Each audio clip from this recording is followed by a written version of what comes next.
तो दादी माँ आज कौन सी कहानी सुनाओगी?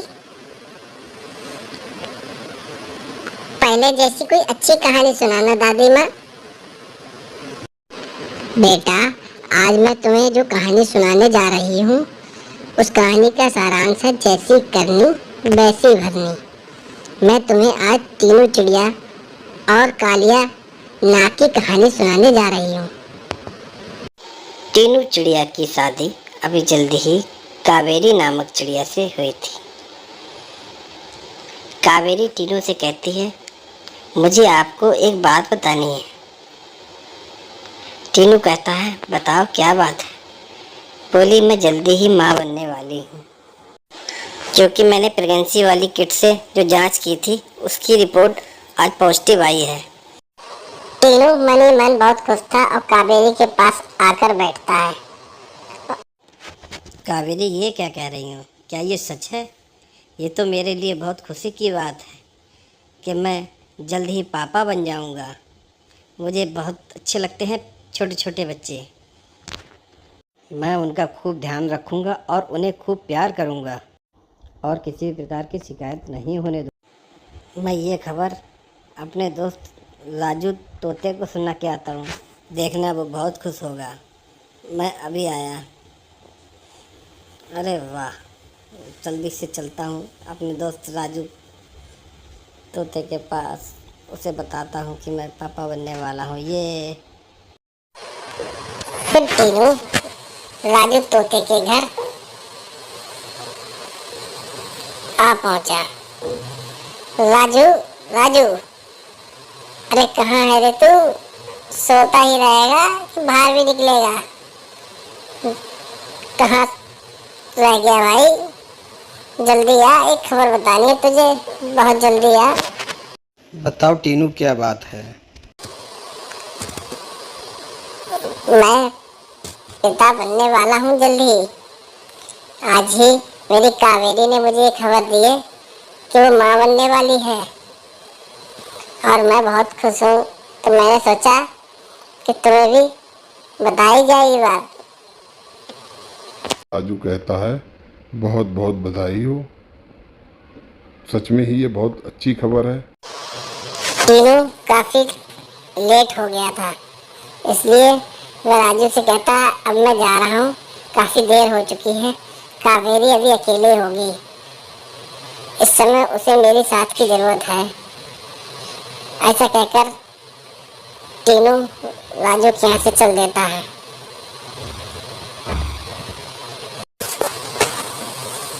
टीनू रास्ते में उड़ता हुआ आ रहा था, तभी मौसम खराब हो गया और बर्फबारी होने लगी। अरे ये क्या, इस बर्फ को भी अभी गिरना था। अब तो मुझे और मेहनत करके उड़ना पड़ेगा। मुझे जल्दी पहुंचना है। कावेरी की तबीयत ठीक नहीं है अभी और मैं इतना लेट हो गया पहले से ही। ऐसा करके वो देखते ही उड़ने लगता है। कावेरी यहाँ अकेले चिंता में बैठी थी कि पता नहीं कहाँ रह गए। तभी उसे टीनू आता दिखाई देता है। टीनू, कहाँ रह गए थे तुम? कहीं नहीं कावेरी, मैं राजू तोता के पास गया था। अच्छा, कोई बात नहीं टीनू, लेकिन अब आगे से याद रखना, इतनी देर के लिए कहीं नहीं जाना, क्योंकि अब मैं माँ बनने वाली हूँ तो मैं ज़्यादा काम नहीं कर पाऊंगी अभी। अब तुम्हें ही काम देखना पड़ेगा, इसलिए। और सुनो, हाँ, मेरे लिए घोंसले का इंतजाम कर दो जल्द ही, क्योंकि जल्द से जल्द ही डेट आने वाली है, इसलिए घोंसला पहले से ही तैयार होना चाहिए, जिससे हमारे बच्चों को किसी प्रकार कोई दिक्कत ना हो। अगले ही दिन टीनू उठता है और सबसे पहले घोंसले के लिए चल देता है। मौसम ठीक है, चलो जंगल में चल के देखते हैं, कहीं कोई बना हुआ घोंसला मिल जाए। अरे कावेरी, तुम क्यों परेशान होती हो? मैं तुम्हारे लिए ये घोंसला ले आया हूँ, तुम चिंता ना करो, मैं तुम्हारी देखभाल सही से करूँगा, परेशान ना हो। ठीक है। मैं घोंसले को लेकर इतनी परेशान नहीं थी टीनू। मैं परेशान इसलिए हूँ क्योंकि मैं पहली बार माँ बन रही हूँ और कोई बताने वाला भी नहीं है। अगर आपकी माँ यहाँ होती तो कितना अच्छा रहता। तभी कावेरी चिड़िया के पेट में जोर से दर्द होने लगता है। ओए माँ बहुत तेज दर्द हो रहा है। तभी कावेरी एक एक करके 2 अंडे देती है और टीनू से कहती है, लगता हम लोगों को जुड़वा बच्चे होंगे, देखना आप।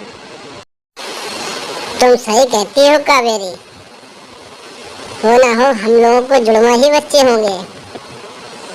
आज हम दोनों के लिए कितनी खुशी की बात है कि तुम माँ और मैं पिता बन गया।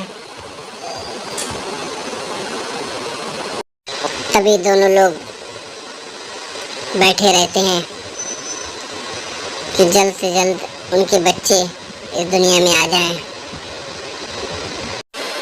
तभी उनमें से एक अंडा फूट जाता है और एक बच्चा बाहर निकलता है। दोनों लोग बच्चों को देख के बहुत खुश होते हैं और उसका नाम गोलू रखते हैं।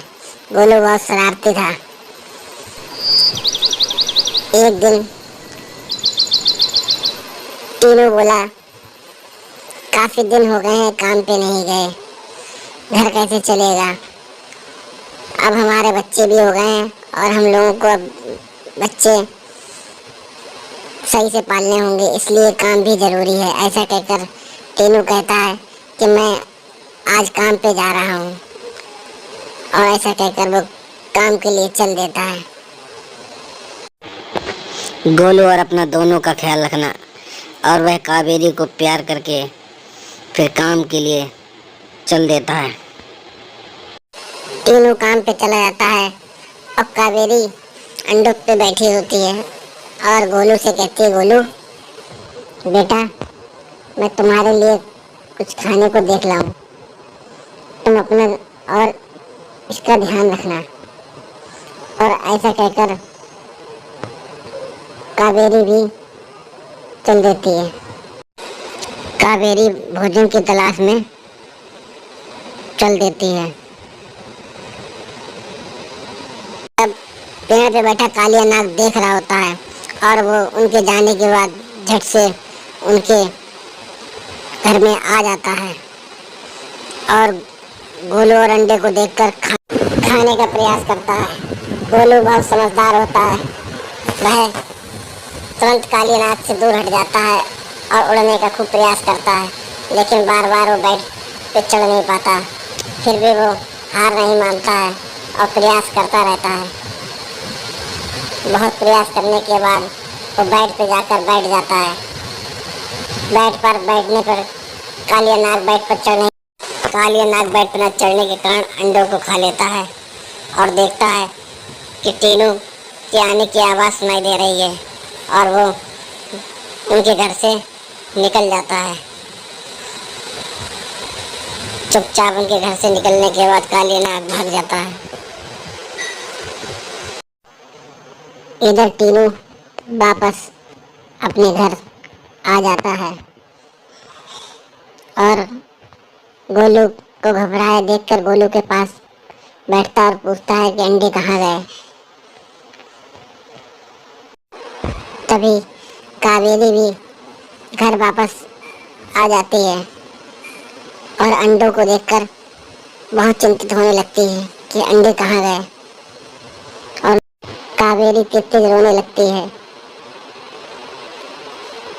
और कावेरी परेशान देखकर टीनू उसके पास आता है और उसे समझाता है कि परेशान ना हो, जो होना था वो हो गया है, लेकिन मैं उस दुष्ट को छोड़ूंगा नहीं, तुम चिंता ना करो। मेरी और टीनू दोनों लोग कालिया नाग की तलाश में चल देते हैं अपना बदला लेने के लिए। कालिया नाग एक पेड़ पर बैठा होता है और टीनू और कावेरी दोनों लोग उसे देख लेते हैं। कावेरी कावेरी यही है वो दुष्ट नाग जिसने हमारे अंडे को खाया, चलो इसे मार गिराते हैं। और कावेरी नाग पे हमला करने लगती है, उसके चोंच और पंजे खूब मारने लगती है। इधर नाग भी बौखला जाता है, लेकिन टीनू और कावेरी हार नहीं मानते। टीनू भी उस नाग पे हमला करने लगता है। दोनों के हमले से नाग जमीन पर आ गिरता है और टीनू बार बार नाग पर हमला करता है। इधर कावेरी भी नाग पर बार बार हमला करती है। नाग बहुत घायल हो चुका था, उसका बहुत खून निकल रहा था। कालिया बहुत ज्यादा जख्मी हो गया था, उसके बचने की संभावना नहीं थी, इसलिए कालिया वहां से भाग जाता है।